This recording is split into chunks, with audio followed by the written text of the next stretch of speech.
80 years after the defeat of fascism in Asia, are we closer to a multipolar world? Hey everyone, I'm Jason Smith, originally from sunny California, now living in beautiful Beijing.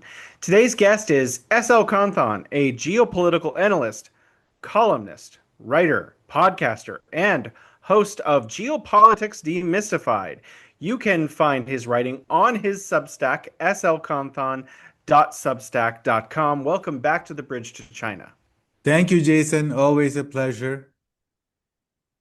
Likewise, my friend. Before we get to the content that I kind of prepared, you have just come back from Xizang, also known as Tibet. I would love to hear your thoughts about your experience there.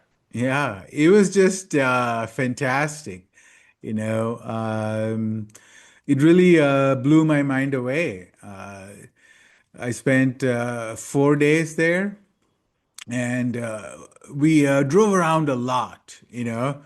Uh, we landed in this one small town called Linji. I don't know if I'm Mm. saying it properly. Hmm. So it was like a really small town. And when I landed at the airport, I mean, the deputy mayor was there to receive me. So, Wow. yeah, very generous people, very kind people. And then I met the mayor actually, and he belongs to the CPC or the CCP, as they say in the West. And I asked him all kinds of tough questions. Hey man, Mm. what's your 5-year plan? And I thought Hmm. he was going to get mad at me.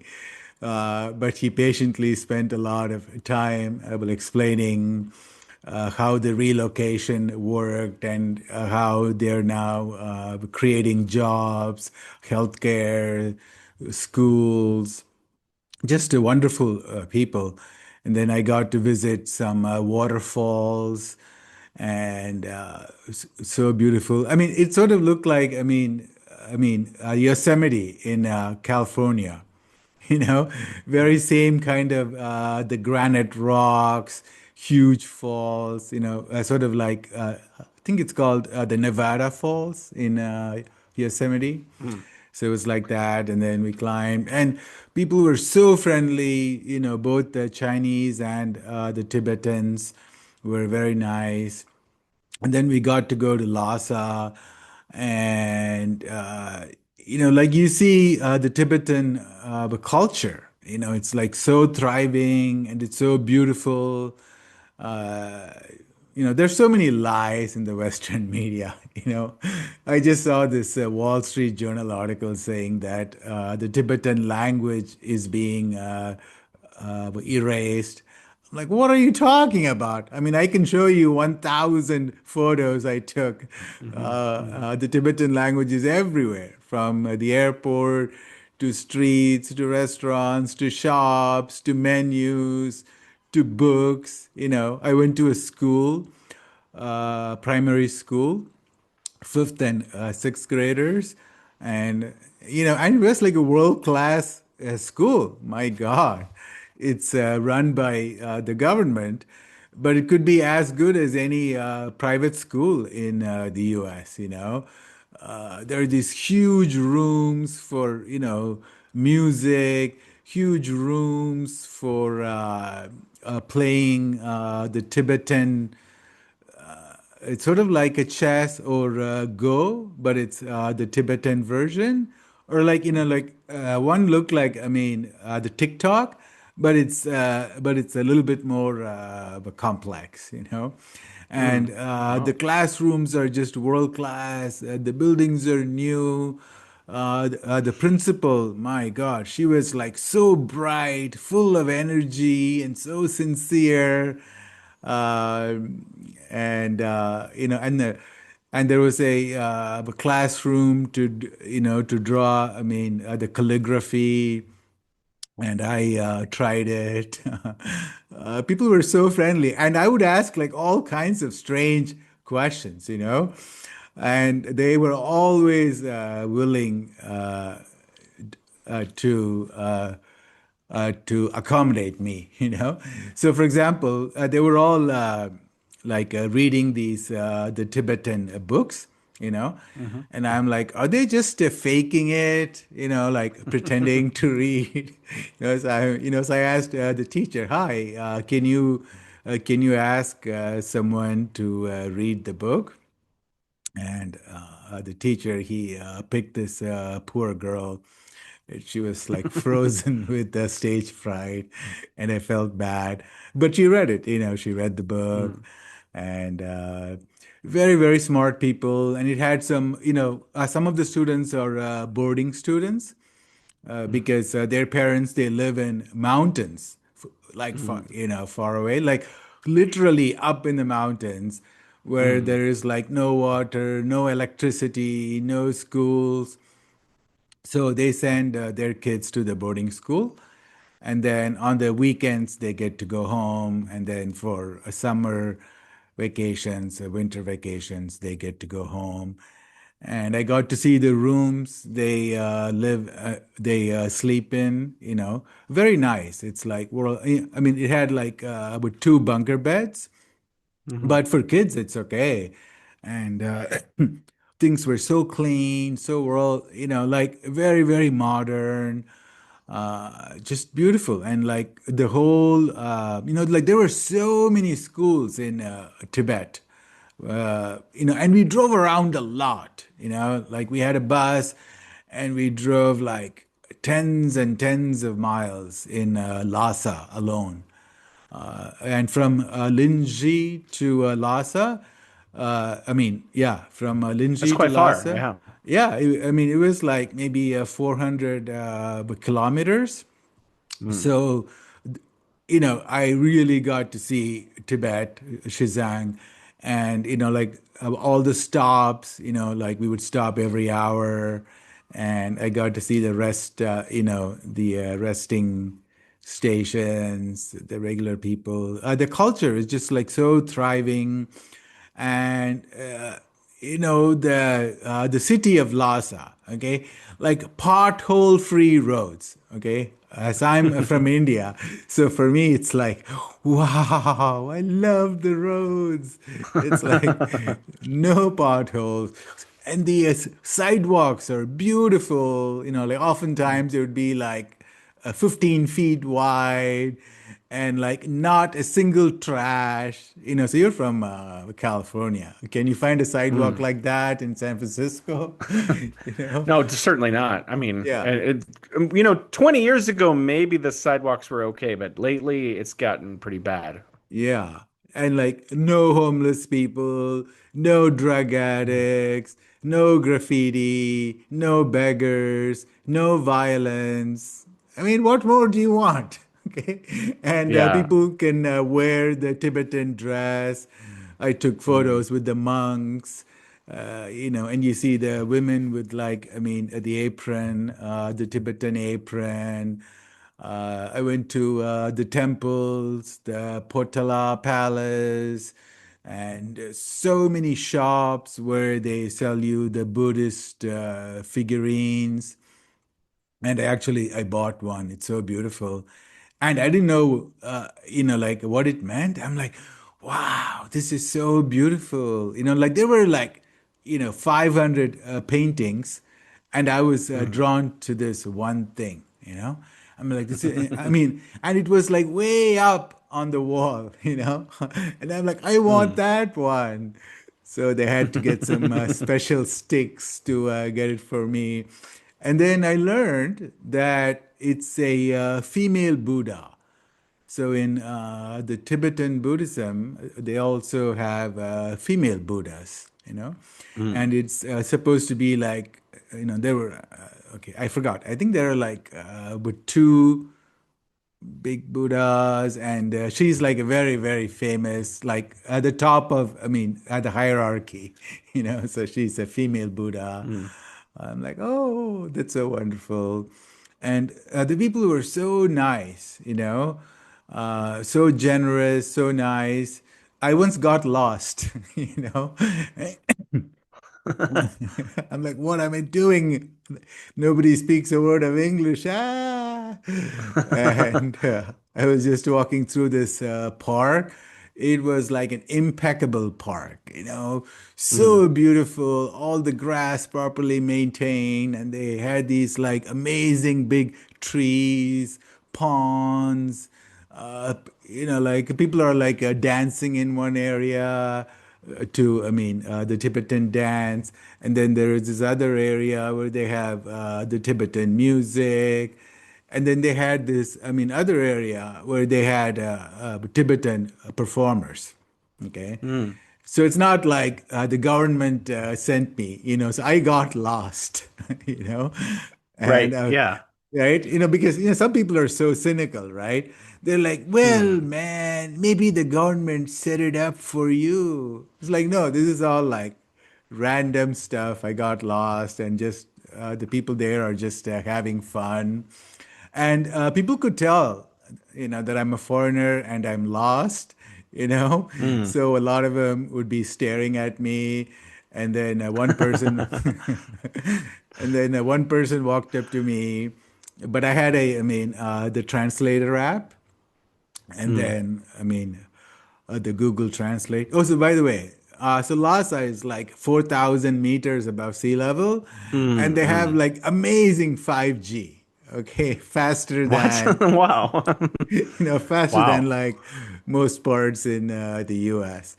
So I was able to use the translator app to tell him, that I got lost. And then he took me to a police station. And then I had to use the translator app for the cops. And they drove me back to my hotel for free. Mm, nice. Yeah. So when Well, I, yeah, yeah. I had a similar experience. I went there 2 years ago, and I also went off the track, and I was across a river from everyone else in a different part of town, and I was like, well, I'll just see what's here. And I went into some shops, and it was like, Buddhist trinkets and stuff too. So I was just, okay, well, this is off the track. It's the same thing they're showing me over there. So yeah. Let's move on though, if we can. yeah, yeah, August 15th is VJ Day, or the end of World War II, because it's victory over Japan. I think that's the last of the what are they called? The not the Allies, the Axis forces. So we built a new international order, and almost immediately a Cold War broke out, and so we have this bifurcated world, and with India doing the non-alignment thing. So, but we also saw a unipolar world emerge after the fall of the USSR. And now people say, and you're an analyst, that we are entering a period of multipolarity. So, what is multipolarity? What are its features? sure. If you look back at the history of the world, most of the times throughout our civilization, we had a multipolar world. We just didn't know the name. So, Mm, like, if you like say go back to say 1 AD, you had the Roman Empire, and maybe the Greeks, and then the Persians, and then the Chinese, and then the Indian kings, and maybe in like South America, Central America, what are now South and Central America, you had the Aztecs and all of that. And then in the Africa, so there were this, and then in the Middle East, they had their own Babylonian stuff. So that was a multipolar world, right? So you had different kingdoms with their own spheres of influence. But the only difference now is that we live in a globalized world, you know, and we will soon have a different poles or centers of power. So you have definitely China being the largest, maybe 10, 15 years from now. And then the US will stay as a very strong pole. And then Europe will be the third. And then there will be a lot of smaller poles, Russia, India, and depending on that, like maybe some in Africa and the Middle East and so on. So the multipolar world just means that the power is going to be diffused. So there's not going to be one the hegemon, one person Hmm. dictating. And there are going to be a lot of choices, so there will be like more choices for social media, more choices for mainstream media, more political philosophies, more technologies, right? Like, at some point, the Huawei sanctions are going to go away. It cannot last forever. So then there will be like, people in the US will be able to buy Huawei smartphones, Xiaomi cars. So it's going to be like more choices, more freedom.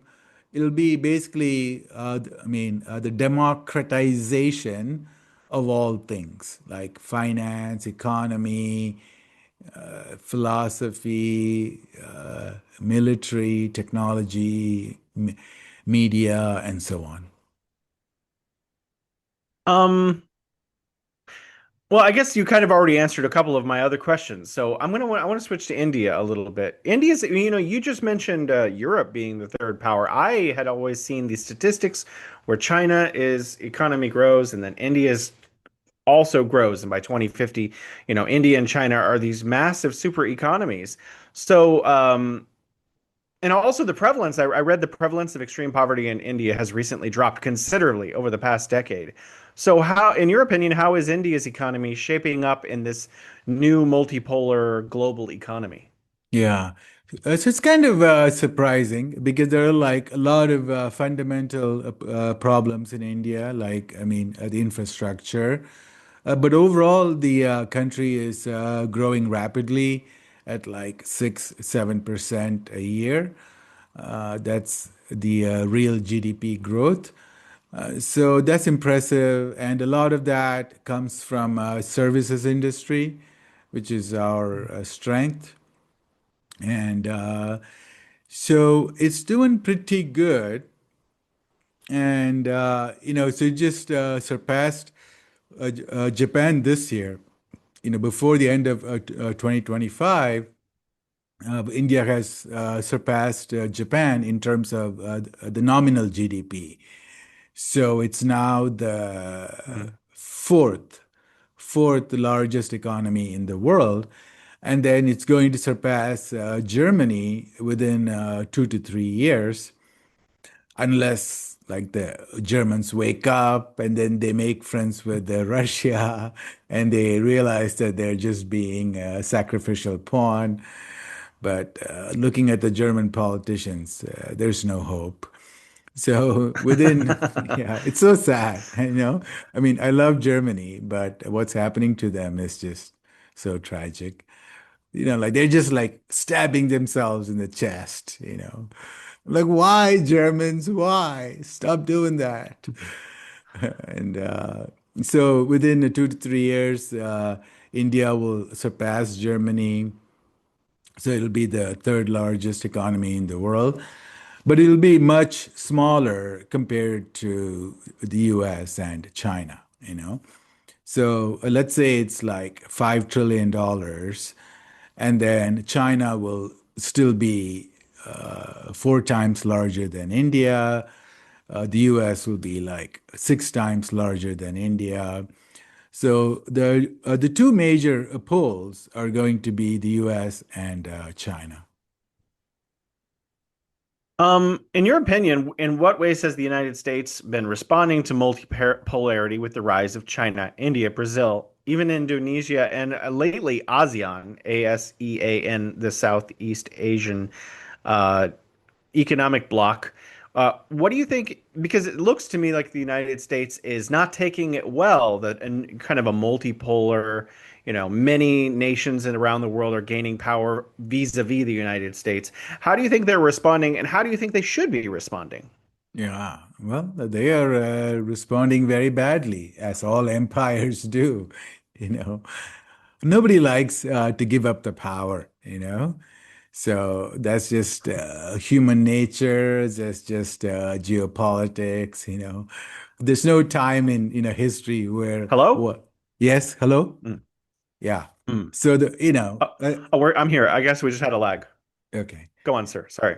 Yeah. So there's no time in history where one empire said, okay, all right, my time has ended, and I will just, hand over on a golden plate to my successor.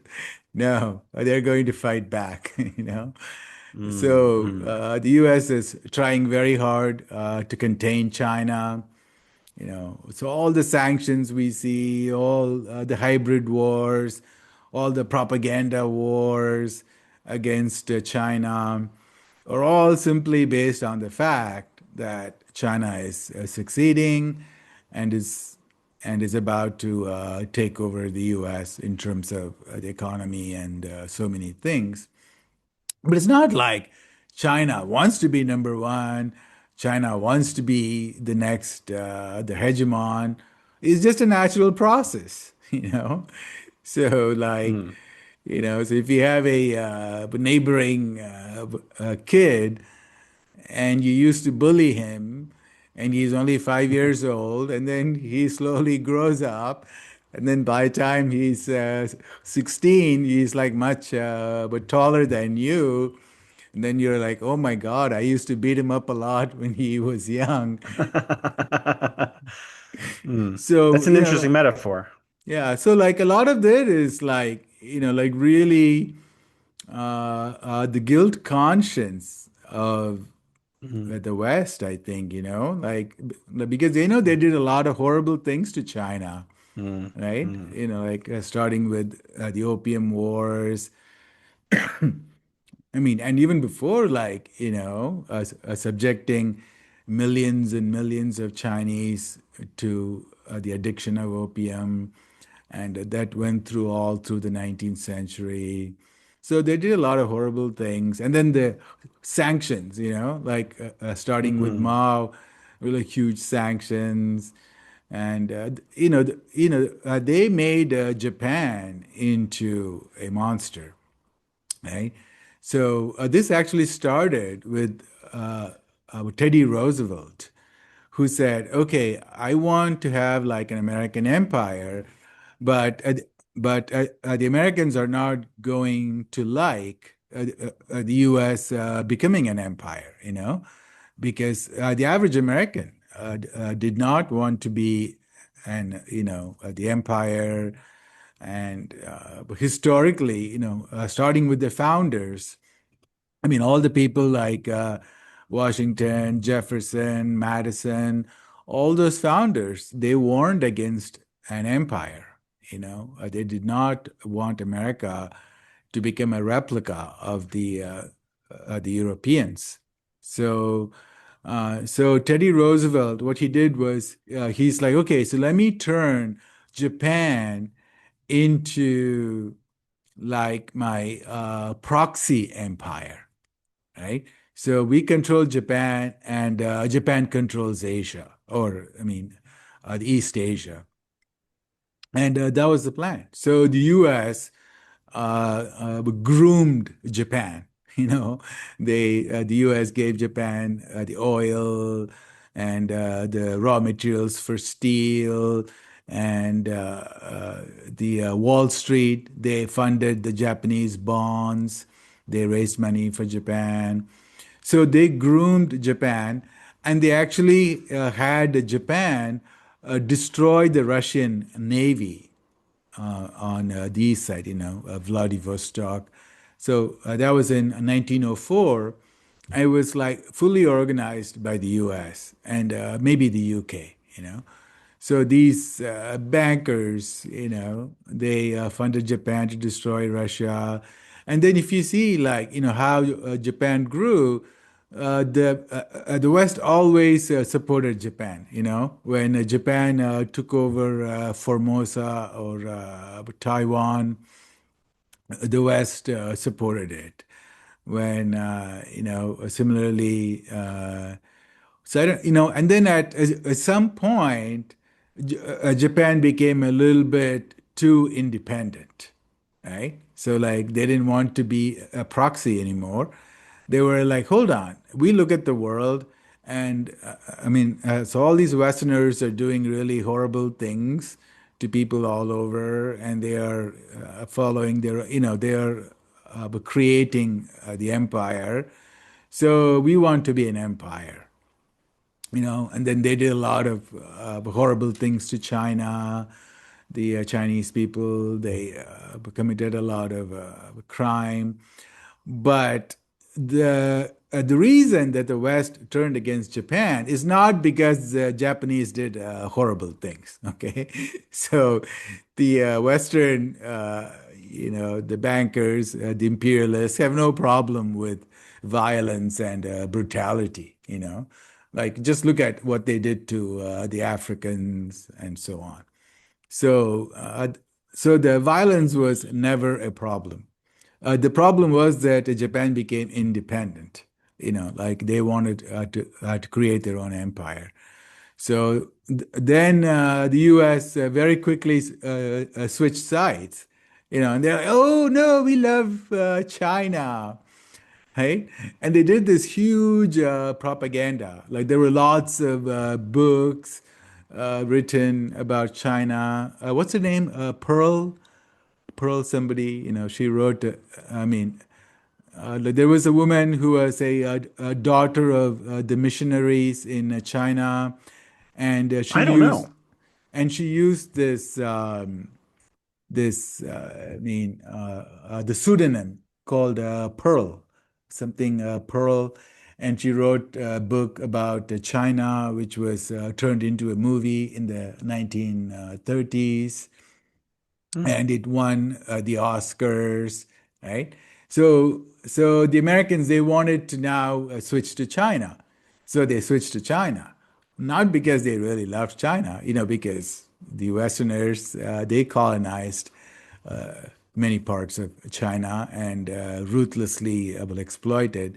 But just for geopolitics, they switched to China, and then they helped defeat the Japanese. And then at the end, when Mao won, they switched back. They're like, no, actually, we Hmm. love Japan. We don't like China. We don't like the communists. So, but throughout the history, if you see the US geopolitics, my God, they switch sides all the time, you Hmm. know? Like Well, before World War, yeah.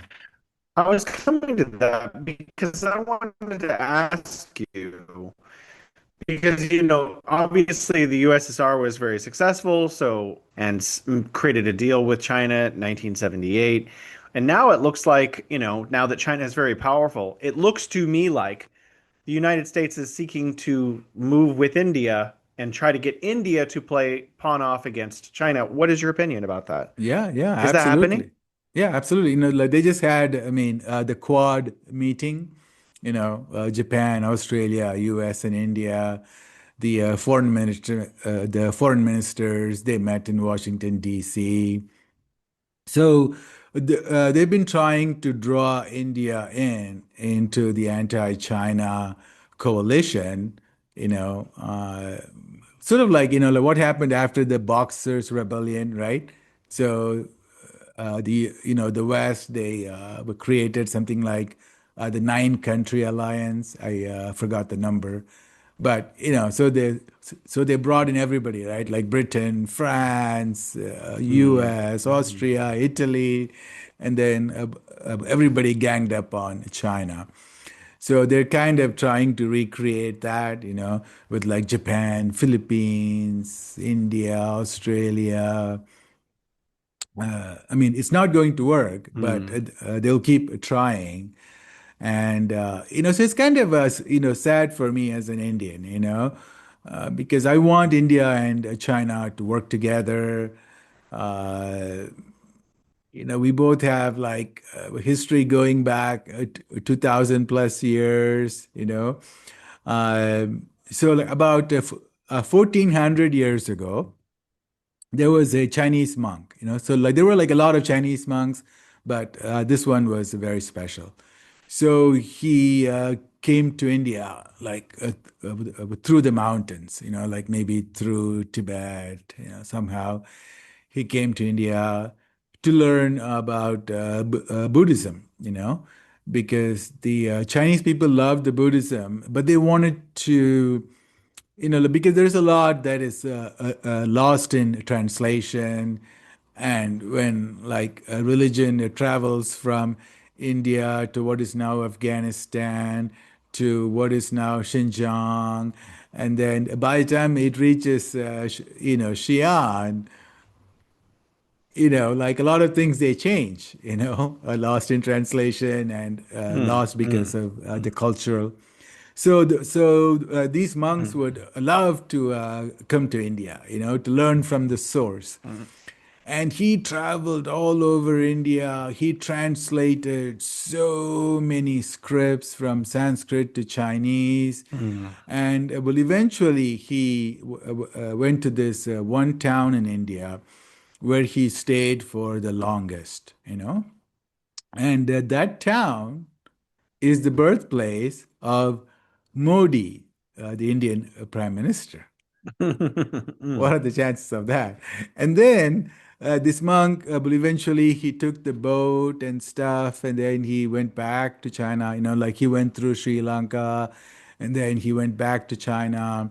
And when he went back to China, he decided to spend the last of his years, like the last 15, 20 years of his life in Xi'an, which is the birthplace of Xi Jinping.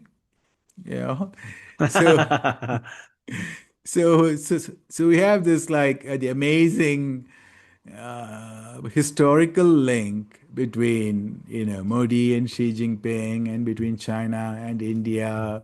And I love China. I've been to China a couple of times now.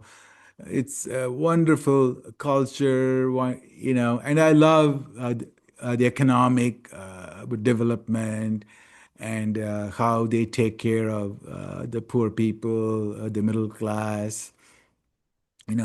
Like just a mhm, wonderful role model for the rest of the world. So I used to think that China is a great role model for the developing nations, but now I see mm, that it's a good role model for the US, for Europe, for anybody, who wants to have a mm, holistic, a 360-degree development, and mm, they're, mhm, and they're very, rational, logical, well planned, very meritocratic. mhm. Let's continue on that. I'm going to kind of move some stuff around. You recently posted about China's complete supply chain as it relates to India. You just posted this 1 or 2 days ago. Oh, That it would be difficult for India to do without China because India uses China's existing supply chain to grow its economy. So my question is, in what ways are China and India mutually dependent economically and in trade and in manufacturing? sure. So, so for example, 70% of the raw materials that are needed to make the pharmaceuticals in India come from China. So, like if we just slash that relationship, we will not be able to make so many medicines. And if you look at Mm, the antibiotics, the dependence is like 90%. And the mm, antibiotics are life saving. mm, mm. Sorry. And then similarly, if you look at the smartphones, sorry. Oh my God. Sorry. Take your time. Are you okay? Yeah. I'm dying, but I will do the interview before I die. Well, I will have SL's last words. This is going to be a very popular show. Exactly. Be like the last words. So, I mean, if you look at the smartphones, 75% of all the smartphones in India are Chinese brands. You know? Mm, So these people who go on social media and say bad things about China are using Chinese smartphones. Like, guys, come mm, on. So let's have some respect. mm, Let's have some love for mm, our neighbor, and there are so many things. We cannot make the electric cars or solar panels without China. Mm, So many things. So there's a lot of dependency of India on China. And it would be nice if we have better relations, then we can mm, actually woo the Chinese companies to move their mm, manufacturing here, like just like what China did 30 years ago, right? So, mm. China went to Europe and the US and they said, hey guys, why don't you make your Volvo cars here, your Panasonic televisions here, blah, blah, blah. Mm, And mm. it was a win-win situation.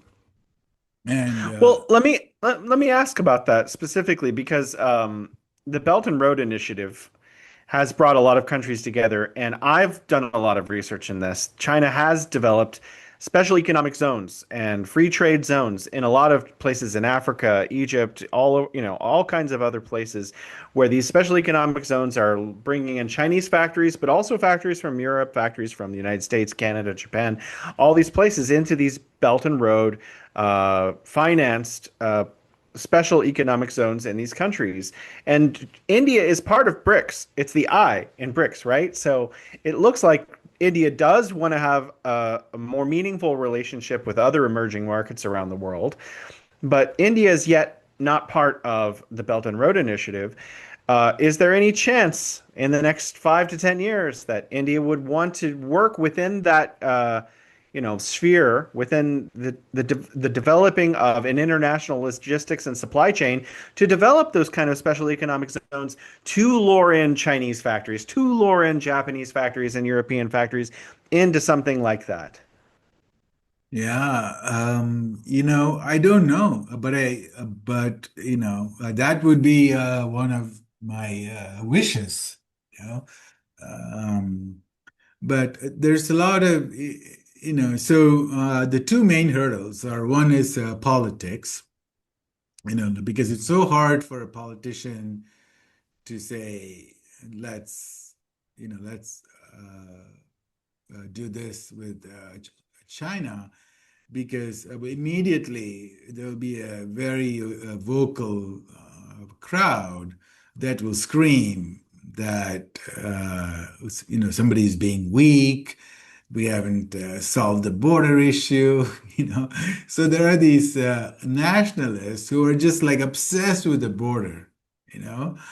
And my solution is just to freeze the status quo on the border for the next, say, 25 years, and let's fight in 2050 on the 1st of January 2050. Let's go to war, okay? But for the next 25 years, there are so many other aspects to the relations of two countries, So it's not just a one-dimensional border, border, border.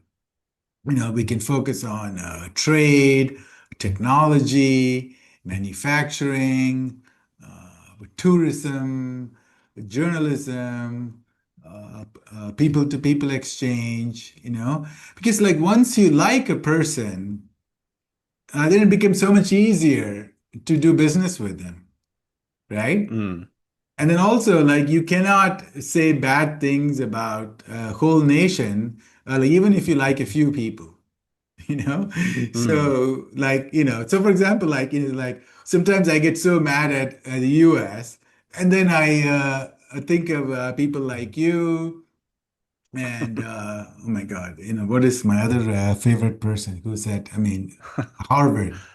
You know him. Mitch, Yeah, Mitch yeah. Presnick. Okay, so Mitch Presnick, right? So I think of people like you and Mitch Presnick. I'm like, okay, so I cannot hate the whole America. See, I've done my job. Yeah, I mean, so it's just a human psychology, Like even if you like a few people, like five people, and then you're like, Mm, okay, I forgive the nation because I have these, few wonderful friends. mm, So the people-to-people exchange is very, very important. mm. Mm, Um, and so there's so much to work on, and there's a lot of mm, win-win opportunities, mm, because we can learn a lot from China. We should learn a lot mm, from China. China is like, 15 to 20 years ahead of India on pretty much all the metrics. You can look at GDP, GDP per capita, the average wealth of a person, the infrastructure, patents, manufacturing, trade surpluses, bullet trains, mm, research, scientific papers, best universities, blah, blah, blah. mm. China is 15 to 20 years ahead of us. So like, this would be a wonderful, sorry, Well, okay. let's just put this in the context of the Asian century. People keep been talking about this for 20, 30 years, really. The Yeah, Asian century, the 21st century is going to be an Asian century. Well, Asia is a pretty large place, and India and China are both massive Asian countries, and both have so much potential because of their enormous population, resources, long histories, and so forth. I mean, and you've already answered this question, but I was just going to ask it in this context. Doesn't it make more sense for India to join with China? Wouldn't that make them like the most unstoppable bloc ever? I mean, why do Indians, because you've mentioned this before in this interview, why are there Indians that are so averse to working with China when it seems like India and China working together would be just you know, beyond power. I mean, it would just be so much unstoppable comes to mind. yeah. Well, one main reason is the US has done a fantastic job of recruiting the smartest people from India over the last 30 years. So you look at the World Bank right now, who is the head of the World Bank? He's a guy from India who moved to the US. You look at the IMF, like one of the chief economists, she's an Indian American. Yeah. So, similarly, like Google, Microsoft, Mm, the mm, CEOs are also Indians. mm, So these people have been like, the US has done a fantastic job of recruiting the smartest Indians. And, like 300,000 Indian students are now studying in the American colleges. So they're going to learn the American perspective, right? So they're going to use Google, they're going to use Wikipedia, they read American textbooks that say capitalism and free market is the best. You have to privatize everything. And they read the horror stories about China, and they say crazy things in the US, like about what is happening in Xizang, Tibet. Like they spread so many crazy stories, and all these people are, like the chip. So we are what we think. And they mm, all have the American chip in the brains. mm. So I'm one of the few people who was able to remove the chip. And I get a lot of hatred. Like people say Mm, crazy things about me on social media. Like, mm, look into him. He's a spy. He's a traitor. You mm. know, uh, I get a lot of that too. yeah. And then like one Yeah. person is like, we need to kill SL. I'm like, dude, calm down. Wow. Well, I mean, hopefully that's just a bot. Hopefully that's just AI gone mad. Yeah. Let's talk about smaller nations for a second. Given that we are entering into a multipolar world, what does that mean for countries like, Sudan or Indonesia or, I'm sorry, even like New Zealand, which honestly I don't think they have a lot of power. But, like what does that mean for smaller countries now that we don't live in a unipolar world? Does that empower them? Yes. I mean, I think, okay.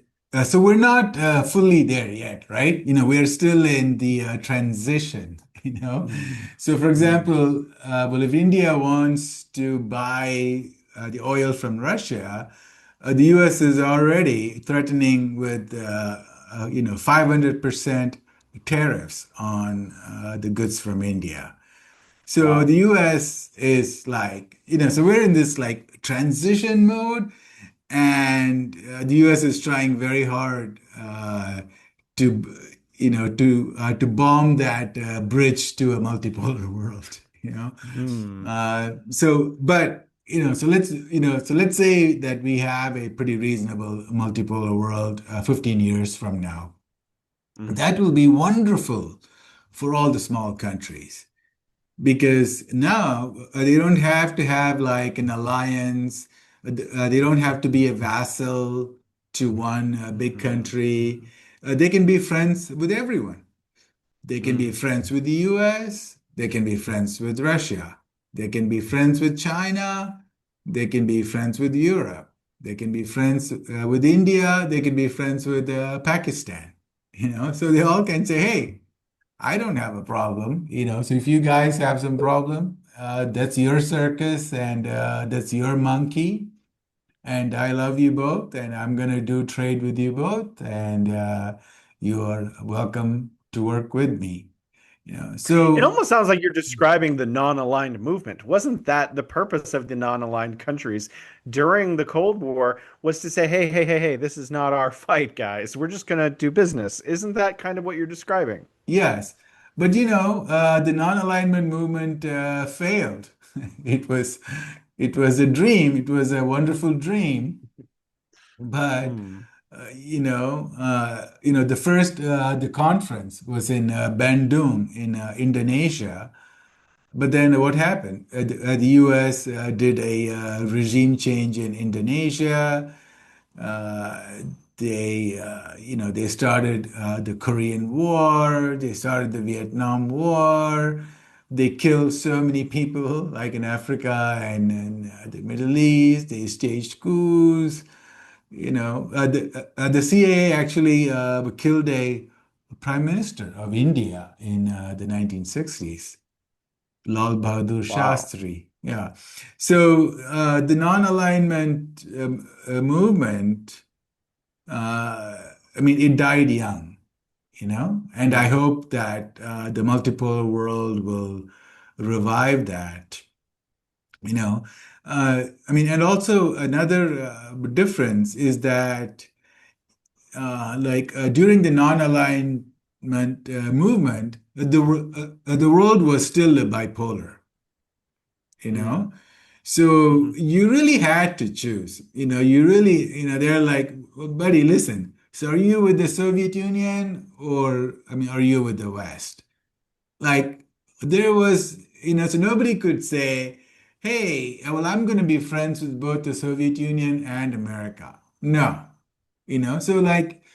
So the non-alignment movement was really forced to pick one, but in the Hmm. multipolar world, it will truly be non-aligned. I mean, or Well, it like if sounds you, like yeah, you described the end of the non-alignment movement as being orchestrated by the West. Certainly, wouldn't you say that that's what the United States is attempting to prevent with the emergence of the multipolar world now? yeah, yeah. See, like, because if you have a multipolar world, the one of the big things that would happen is that people don't have to be stuck to the US dollar, right? They can trade in Chinese yuan. They can trade in local currencies. And, like maybe someday there'll be a BRICS currency, who knows? But even if we don't have a BRICS currency, there'll be a lot of options, right? And if you take away the US dollar, it is the end of the empire, right? Mm, mm. Because then the military industrial complex cannot just Print money. print money. They cannot threaten people with sanctions, you know? Mm, So they're like, okay, you place a sanction on me, and I will use ruble to buy Russian oil. I'll buy, I'll use Chinese yuan to buy my televisions and whatever, whatnot. So, mm. so the U.S. power will go away in a multipolar world. Well, let's ask, because I'm sure that you think about every angle. When you're imagining your ideal world, how can the USA, its people, and the world benefit from a lasting peace, cooperation between China, India, the US, and other countries? And how can we all complement and enhance one another? How could basically, SL, how can we build a better world? Yeah.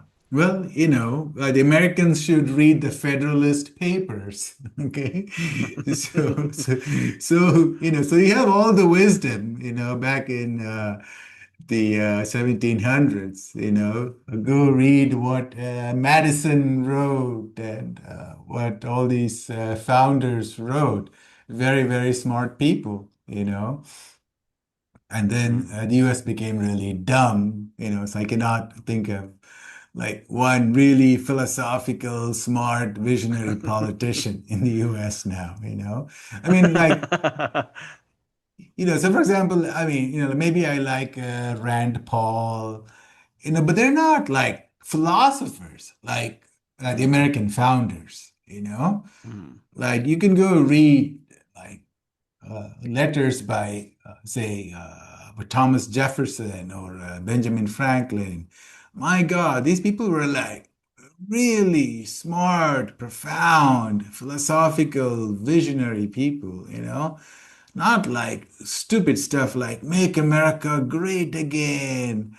Like stupid slogans, and my God, it's like so dumbed down. Mm. Like Benjamin Franklin knew more about economics than Trump, even though he Mm. lived like,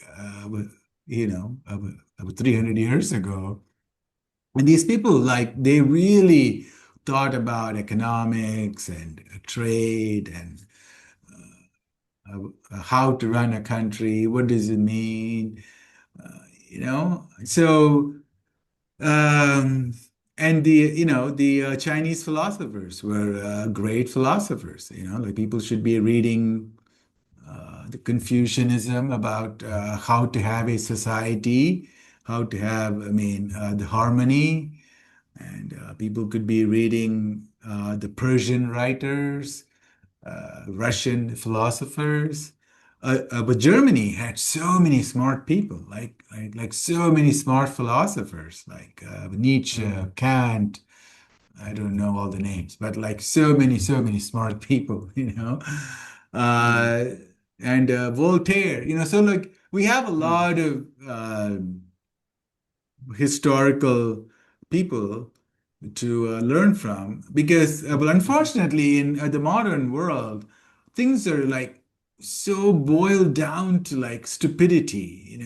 It's Mm. like simple solution. It's like the Nike McDonald kind of marketing has Mm. become stuff. So but we have, I mean, it's so easy to live in a peaceful world. My God, right? Like Mm. right now we have like amazing technology. So not a single person needs to skip a meal, you know? So the 8 billion people can have wonderful breakfast, wonderful lunch, wonderful dinner. They can have all their basic needs met, like have a house, have water, electricity, a basic laptop, maybe for about $200, like just the basics. And they can have access to the internet to learn. Like, even if you cannot buy a car, you can buy like a small vehicle, you know. Like you can buy a mini scooter, uh, and you can, so all the basic things can be met, and we all can live peacefully with one another. So, like, uh, I mean, like, but look at Russia, Ukraine. What is the reason to be killing each other for three Mm, years? Like they used to be mm, like brothers and sisters for mm. centuries, and now they're just, it's just stupidity. I completely agree with you, which is why I keep having you back on the show, SL. I think we both have a vision that we want all people from everywhere to get along in a society where it makes sense. And we live in an irrational world where violence is not necessary, and yet it exists despite the fact that it doesn't need to. And hopefully, we can figure this out. We can spread ideas. I like your idea about, just reading more philosophy. The answers are already out there. It's just people don't know them or they don't listen to them, and we just need to move towards a more sane world, a more humanist world where we care about one another, all of us together. Thank you so much for your time. I hope that you can rejoin our program again in the future. Absolutely, Jason, and it's always a pleasure.